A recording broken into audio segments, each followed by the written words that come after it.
What's happening, guys? Happy Wednesday! And thank you for joining another special episode of Your Welcome. Boy, I will tell you, it is good to be back in America.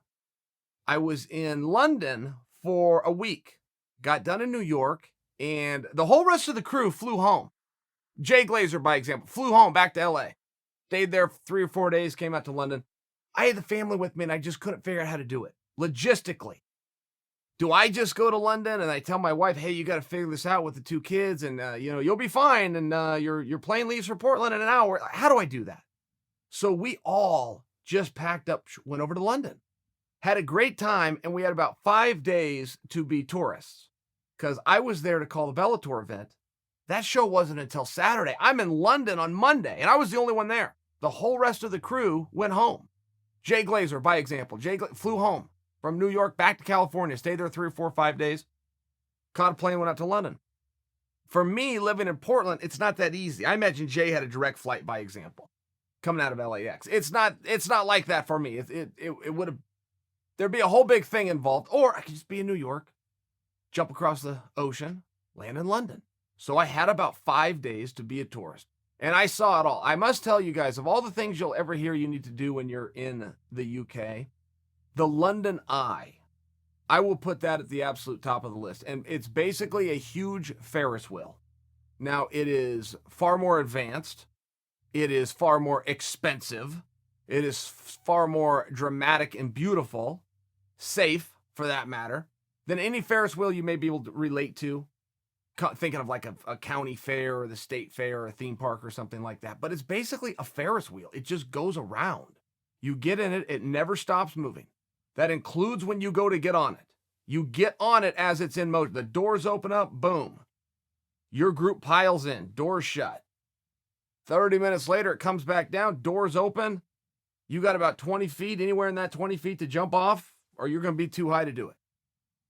And if you ever want to see a city, we happen to go on a clear day, but if you ever want to see a city, my gosh, I can definitely tell you guys, I saw London. Without traveling around and taking tours and hoofing it and getting a map out, I saw London. All because of this thing called the London Eye. And I felt like somebody should have told me about it. I don't think it's some kind of a secret, but I have friends that live in the UK or friends that have visited the UK, and nobody ever told me, hey, this is a must-attend event. So I'm telling you guys, if you ever go to London, make sure you check out the London Eye. You will be glad you did. So I get home. And that would turn into a bit of a melee itself. The show got done at 2 a.m. local time in London, okay? Mousasi, in a surprise, in a big upset, loses his belt to Lovato. Great fight. Paul Daly, Eric Silva, great fight. And just the whole Gallagher. Great night of action. But it wraps up at 2 a.m. My alarm is set for 4 a.m. I'm not even back. That's when the show got done. I got to get back to the hotel, shower, get out of my clothes. My alarm's set for 4 a.m. Car's leaving at 5 a.m. Plane's leaving at 7 a.m. So everything's fine. Aside from being on the grind a little bit, everything was fine. And we switched planes in Chicago. And Chicago's going to take us straight home to Portland. And, you guys can relate to this. Anybody that's been gone for any meaningful period of time, boy, there's nothing more exciting than the barn being inside. You're going to be in your own bed, your own surroundings, your own refrigerator, your own remote control. We're so excited. All of a sudden, the captain comes on and says, hey, we're about to take an emergency landing. Better safe than sorry. Not really sure what's wrong with this aircraft. Everybody bear with me. Flight attendants prepare for arrival. Okay. Not a whole ton of information, but they put us down in Omaha. Now, if there was anywhere in the world that I was going to be stuck for a 24-hour period, I would have to imagine Omaha would not be on the list. So we end up in Omaha. When the plane touches down, we stay on the plane for about an hour. They then decide they're going to deboard us. If you want to use the bathroom or, grab a snack, hit the Starbucks, great. Get off the plane. Another hour. And then they make the announcement, this plane's never leaving Omaha. We don't know what's wrong with it. We don't have anybody here that can fix it. As a matter of fact, we're going to fly a pilot in, or rather, we're going to fly a mechanic in to work on the plane tomorrow, and he may not be able to fix it. Goodbye, everybody. Okay, great. So I rent a car, we go get all of our bags, and we got all sorts of bags. I got strollers and kids' bags and parents' bags and my own bag. I got the scale I've been carrying around. Right, I went out to New York for the fight, so I took my own scale with me. It's got all these bags. So I go rent a Suburban, load it up, drive it about 2 miles to the nearest hotel, check in. Fine. Everything's fine. We rebook our tickets on a totally different airline. We were on American. We moved everything over to Alaska. So aside from some of the logistical hassles, I must tell you, we had a very relaxing night in Omaha. But with that said, it made it all the more positive feeling. It's like losing your wallet. It feels so good when you find it again. So after we went through all the trials and tribulations, we made it home. And here I am. I've only been here a few hours, came right over to the studio to come and talk to you guys. And I'll tell you, of all the great fights, the Bellator, I think you guys probably had a really great time. Probably lost some money. Most of you probably did not bet on Lovato. I will share with you, I certainly thought Gegard was the favorite in that fight. Real tussle, 25-minute battle, and Lovato just has some positions that you're not going to beat him in. And he was very good at forcing many minutes and many moments and many different rounds of that contest into those positions. Him on top, him in back control, him in side control. But ultimately, he made it a grappling match on the ground with himself in the top position. That's what the judges had to look at. So we all had to look at. That's what the majority of the fight was. One thing that Lovato does really well is he will threaten at all times. So even though he never got a finish, a submission on Gegard, even though he was never even close to a submission or a finish on Gegard, he threatened it nonstop. I will tell you guys this once again, a fight is a dance, and only one person can lead. Somebody has to go out and take control. And from the beginning of this sport, all through this era and until the ends of time, okay, the best defense is always going to be a good offense. So Lovato didn't have to worry about big attacks from Gegard. He just didn't. Because when it's a dance and Lovato's leading, even though he's not getting those submissions, he's threatening them. He's never lazy. He's never sitting and complacent. He's attacking, making Gegard react. 25 minutes later of one guy reacting and the other guy being proactive, come on. See how those matches are going to go. I think that we will see a rematch. I think we'll see a totally different fight. Gegard is one of those guys. I mean, he doesn't lose to the same guy twice. He's one of those guys that feels you once, generally beats you, but if you do get the jump on him, he feels you once, he comes back, and he's a different fighter. Let's see what happens there.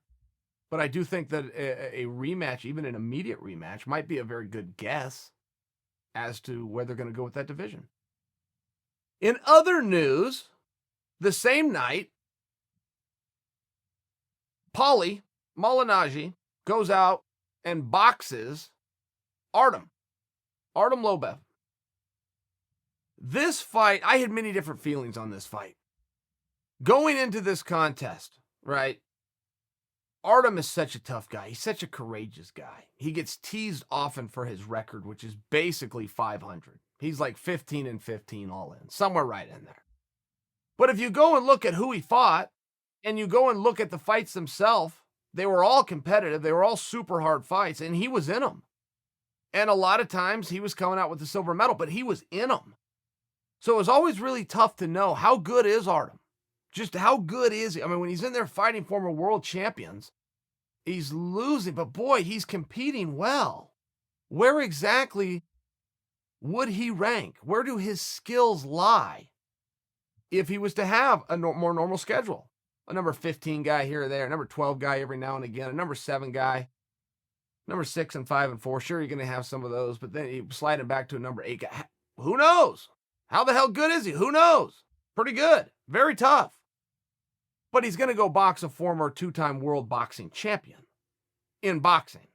By the way, a sport that Artem has never done and is not a boxer. When I say he's never done it, was his second time. So this one was pretty obvious how this was going to go, unless boxing is just BS to start with. And I've always had that fear. And when I speak about boxing, I speak about it very negatively. But that's because boxing has scorned me. Boxing let me down. Boxing is my second favorite sport. I love it. I can tell you the history of boxing all the way back to the golden era when the real four horsemen existed. Hearns, Hagler, Duran, Leonard. That's really when I started to become a boxing fan and a bit of an expert on the sport, at least the history of it. And as a fellow boxer, but it has let me down time and time again. Time and time again, I am faced with the same question of, is this even a real sport? I love it, but nobody does it. Nobody participates in boxing. I was 28 years old when I met my first boxer. 28 years old. I had been fighting since I was 19. Had my first fight as an amateur at 19. So I lived in that circle. I lived at the Olympic Training Center for 6 months, of which had a boxing program. I just never met one. I never went to school with a guy. I never lived in a neighborhood with a guy. Nobody in my family had ever boxed. The closest I would get is every now and then I'd run into somebody who spent some time down at a boxing gym. That had happened to me. But as far as meeting a man who on a Saturday night at some point in his life put in a mouthpiece and put on the gloves and stepped into the squared circle, I was 28 years old. His name was Clayton Hires. First man I ever met who had boxed, which does beg the question, is this even a real sport? I grew up hearing about the Muhammad Alis and the Joe Frazier's and the Kenny Nortons. I grew up watching the Mike Tysons of the world, and I was impressed, and I had fun, and I believed it, and I bought it. But there was also a time in my life when I expected a great big man with bells on to come down the chimney on December 25th. And there was a time in my life when I thought Hulk Hogan leg dropped you couldn't get up till the 3 count was over. So I've always wondered, have I also been duped into boxing? Because if I look at it by the numbers, how in the hell hard is it to be the best in the world or top 10 in the world in a sport that 10 other people don't do? If you want to be a top 10 boxer in the world, raise your hand. Be able to fog a mirror and you'll fall somewhere into that rating. There aren't 10 other guys that do it. I'm just saying, do I trust that Joe Frazier had an amazing skill set? Yes, I do. Perhaps I'm naive. Do I trust that Muhammad Ali had a great skill set and that Mike Tyson had a fantastic skill set and these guys were real athletes that worked hard and went out there and competed and dug deep and sacrificed and performed when the lights were on? Yes, I do believe that. Perhaps I am naive. Perhaps I am. Because a number of years ago, I watched a guy named Floyd Mayweather, said to be the greatest of all time to have ever done it and without question the greatest of his generation, take on a guy named Conor McGregor who had never done it before. A guy who had never lost at doing a sport took on a guy who had never done the sport. And he got his ass kicked. Now he did some ass kicking right back. And Mayweather won the fight. But he never put Conor down. If it was under amateur rules, which would have been a 3-round contest, he sure as hell wanted to win the fight. It was under rules that most professionals would debut in, which is 4 to 6 to 8 rounds. He might have won it by 8 rounds. He sure as hell wanted to win it in 4. Sure as hell wanted to win it in 6. And don't tell me what those corrupt, dirty judges out in Nevada had that scored. Some of them didn't give Conor a single round. The point is simply this. You took a guy who had never done it and put him with a guy who is said to be the greatest of an era, if not of all time. And you had a competitive match. And as a boxing believer, it was disappointing for me. It was hard for me to swallow, right? And that's a very real thing. We learned this in mixed martial arts on the highest of levels. You know, when mixed martial arts very first came out, who they marketed to was the Aikido gyms, was the Hapkido gyms, was the karate gyms, was the kung fu gyms, was the boxing gyms, was the wrestling community. They thought this would be their audience. We're going to mix martial arts. We're going to find out what the best is, what really works. We're going to take a little piece from all these different arts, combine them, and someday have something wonderful that's going to be called mixed martial arts, a sport in and of itself. And all these martial artists and martial arts gyms are going to get behind it because they are seeking knowledge. They're seeking truth. The Bruce Lee philosophy is going to live on and be carried out in a modern day. Wrong. None of those things happened. All those traditional martial arts were exposed to the world for being fake and phony and not working. So the last thing they wanted their community or their members to do was to tune in and watch any of that. They'll quit coming to the gym, which was set up to be nothing more than a business in the first place. It was never meant to be a form of fighting. It was never meant to be a martial art. It was just meant to look good, and maybe we can even get a little splash in Hollywood and sign up some more members. So you've had this major effect over time. It isn't just me who all of a sudden has to scratch my head and go, gosh, did I waste all that time boxing? Is that not a real sport? Is that not an actual form of defense? I don't believe that yet. I still do believe in boxing. I am still glad that I dedicated a large part of my life to boxing. But it does come with a little bit more clarity in what we saw with Floyd and Conor, and now what we saw again with Paulie, a 2-division world champion, against Artem, who's batting a 500 record and simply doesn't box. But Artem went out and beat him. And he didn't beat him with the sweet science or the skills or the traps or the gamesmanship or the planning.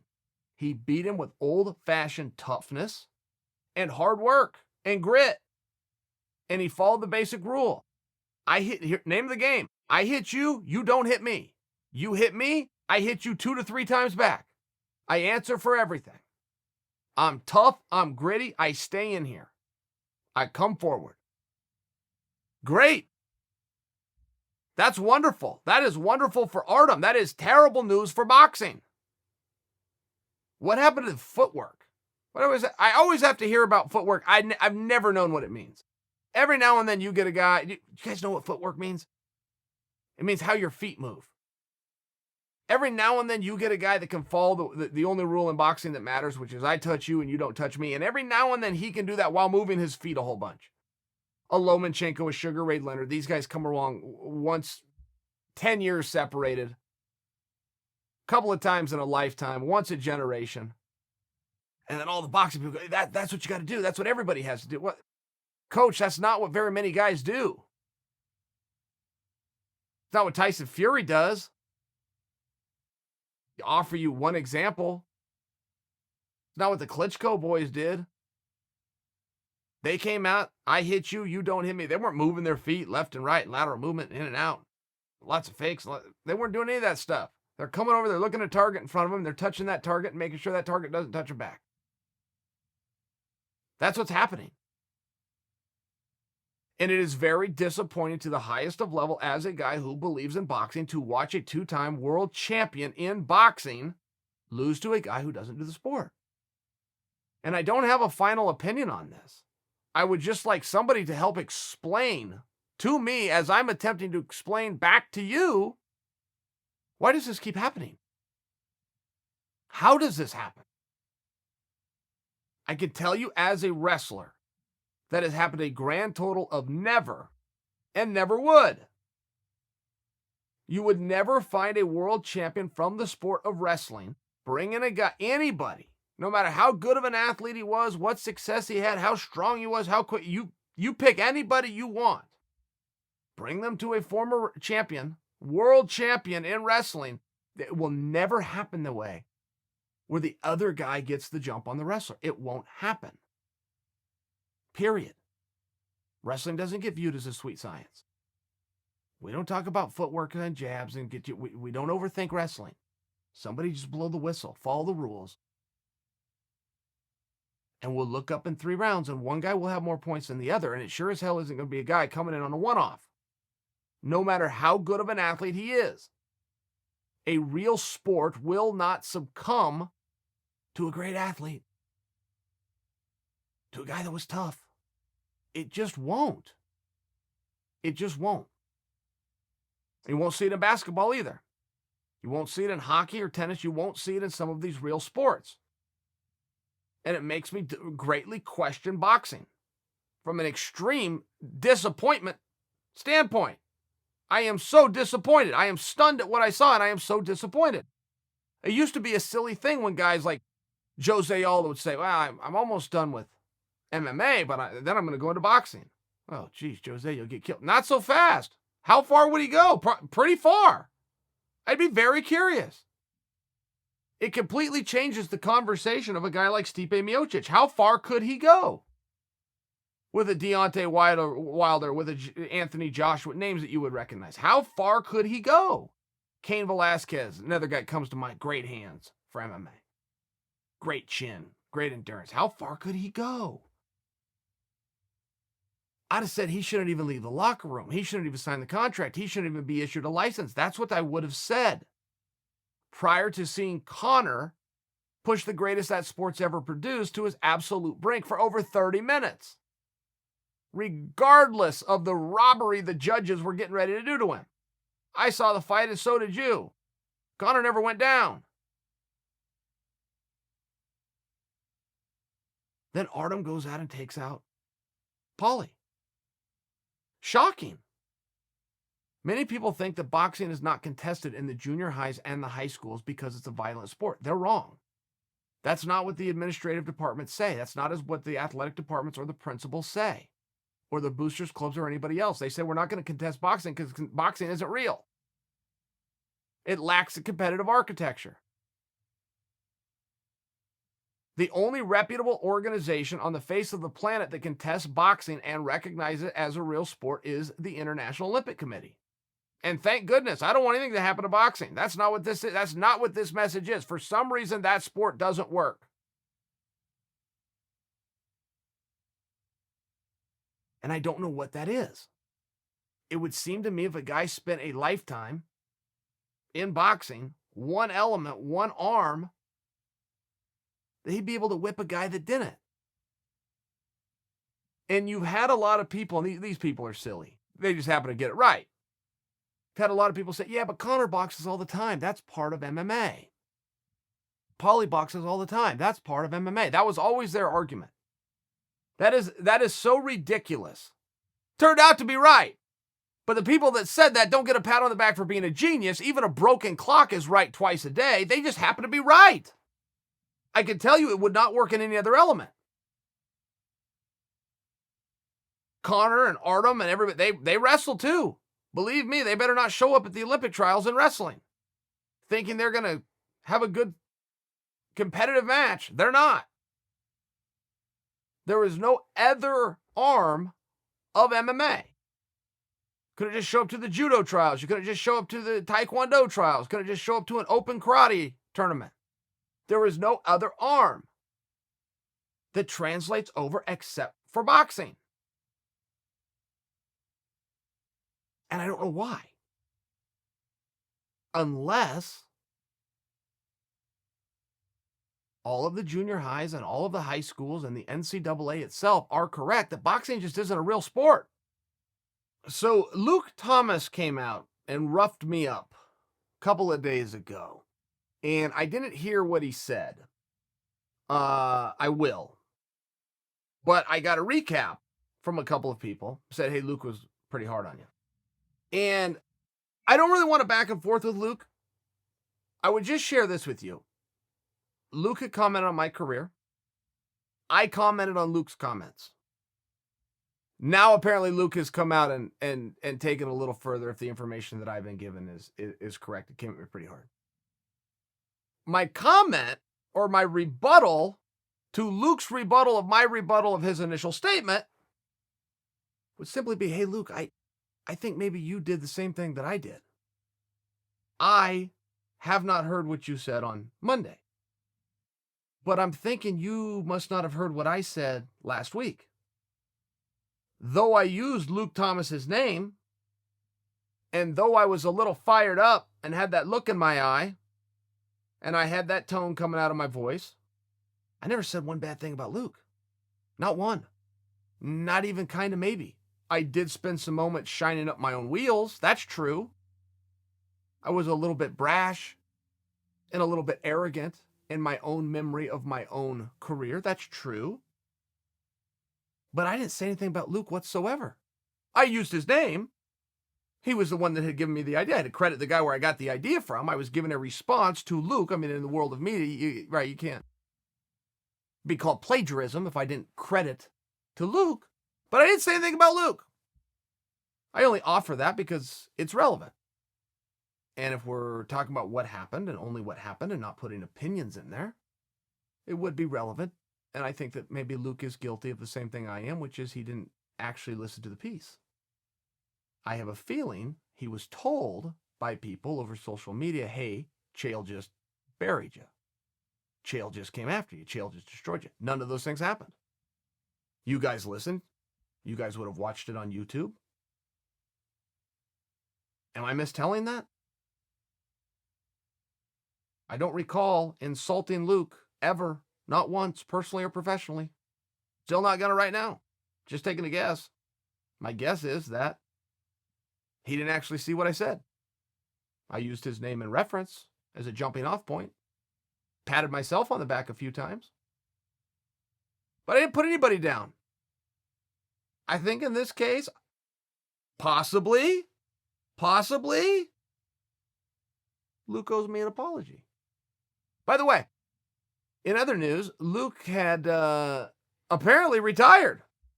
I guess that was a part of his show on Monday. He put something out. He said, I have announcement to make that is fairly consequential. And so I had a feeling he's going to stand down.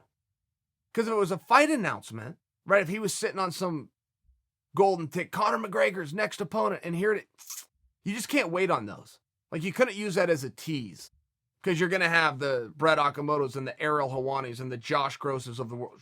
Kevin Iole. Look, they want that. They're going to scoop you. If you're sitting on a gem, they're going to scoop you. And I read when Luke said, I remember thinking when he said that, I think this is something personal. I think he's going to wrap the show. Turned out he did. And maybe he would understand things a little bit better from my standpoint right now. If I was to come out and say something about him right now, post-mortem, where he had no ability to respond and he would have to just live with it, maybe he would understand how that would dig a little bit deeper than possibly intended. Not at all my point. Do have good memories of his show, though. He operated out of a beautiful studio, by the way, right in New York City. You'd go in, it was the Sirius, is it called Sirius XM? The Sirius studio. So, I mean, from Howard Stern on down, they all play right there. So you go in, high levels of security, shoot up the elevator, another level of security, you get in, boom, it's a who's who in the world of media. And Luke had a great little office in there, great little team with him. Real nice setup. I was envious of it. Real nice setup. And I think that maybe he'll miss it, but it was his choice. He said, he said something along the trains. I spent all this time on a train to and fro my family, and schedule got to me, and he hinted that maybe he's going to go do something else. I will tell you this, aside from the little spat that he and I are in, and it is just that, a little spat. Whatever he goes and does, he can count on my support. I will definitely watch it. I will tell you guys about it so you guys can watch it. Life's too short. We don't stay angry with people. This is what we do as men. Sometimes you get upset, you talk it out, and you move on. All right, we are 10 days away. International Fight Week starts next week. Going to kick off on Wednesday. Go Thursday, go Friday, huge pay-per-view on Saturday, and it concludes on Sunday. Concludes on UFC Fight Pass with Submission Underground. Main event, Anthony Rumble Johnson is back. Yes, Rumble Johnson is back. He is competing with Craig Jones, EBI rules. Let's start at the very beginning. Craig Jones is officially the number 3 grappler alive. In my opinion, he is number 1. In my opinion, Craig Jones is the best grappler out there right now. He's officially ranked number 1. Gordon, Felipe, Craig. Nobody will push back if I say he's a top 3 guy. I'm just sharing with you, promotion and all that aside. I just think he's the best. He weighs 194 pounds. Relevant to the story because even though these two will weigh in, that weigh-in is nothing more than a face-off used for marketing, used to draw a little attention so that we could take that photo op, put it out on social media, give you guys a little excitement for something to look forward to. Anthony Rumble Johnson, by rumor, weighs 302 pounds. I don't know if that rumor is true, but I believe it. I've seen some he the right way. He looks like he's going into he does a lot of bodybuilding, but he looks like he's about to enter a contest. Whether he's going to go on stage in the little outfit and flex, or he's going to go tie a rope to an airplane and pull it 100 yards. He looks like that kind of power lifter, though, right? That kind of strong. So when you have that kind of size, and then particularly when you have a name like Rumble Johnson, national champion wrestler, former 2-time world title challenger, beaten world champions in 4 different weight classes, from 170, 185, 205, heavyweight. I believe that most of you are going to say, why did you do this to poor Craig Jones? Why does this poor guy with a lowly name of Craig Jones have to go and take that beating from Rumble? Well, that would be the very common belief, wouldn't it? Unless you're in the know. The people in the know within the world of grappling share the opposite opinion. They're saying, why would Craig even give Rumble the opportunity? Craig is one of the most decorated names. Craig Jones is getting ready for Abu Dhabi. Why would he stop off at UFC Fight Pass to take on Rumble Johnson, who has no chance? What kind of attitude is that? What kind of attitude is that? Are we not paying attention? Just on this show, we just covered Conor having no chance with Floyd. We just covered Artem having no chance with Paulie. How can you give a guy 100 pounds, a national championship plaque on his wall, 2 trips to world title mixed martial arts matchups, and then say he has no chance? The other side of it is, maybe you're right. Who knows? That's why you got to have the competition. So many people are asking me, how did you get this match? How did you possibly get Rumble Johnson? When I walked right into the gym. Right in the gym after this match was announced. Paige and Austin come right up to me. Austin does the talking, but Paige is asking, how'd you get Rumble? How'd you do it? You got to tell me how you did it. I'm going, wait a minute. Do I get credit for this? Before I even respond to them, I'm looking at them going, oh my gosh, they think I've done some wonderful thing. Smart move here would be to take a lot of credit. Truth of the matter is, I sent Rumble Johnson a text message and said, would you like to grapple Craig Jones on Fight Pass July 7th? He wrote back and said, yes. That's how we did it. July 7th, right around the corner. Still time. I'll be reminding you. I'm going to be talking to you. Plenty more coming at you. But I've had enough of you for today. You're probably really tired of Chael saying that I'm tired. I hate that. Even when I'm tired, I don't admit I'm tired. I do not like when a man says that he's tired. I just had this talk with my son. He's 4 years old. He was running. He was running in the airport. And he came up to me and said, Dad, I'm tired. I said, son, you be as tired as you want. Don't ever say those words to me again. So it's with a little bit of shame that I tell you guys I have been on the road 15 days. I have been in 3 different time zones. And I'm a little bit tired. But I'm going to be back on Friday. Same Chael time, same Chael channel. Speaking of Chael, I am Chael. And you are welcome.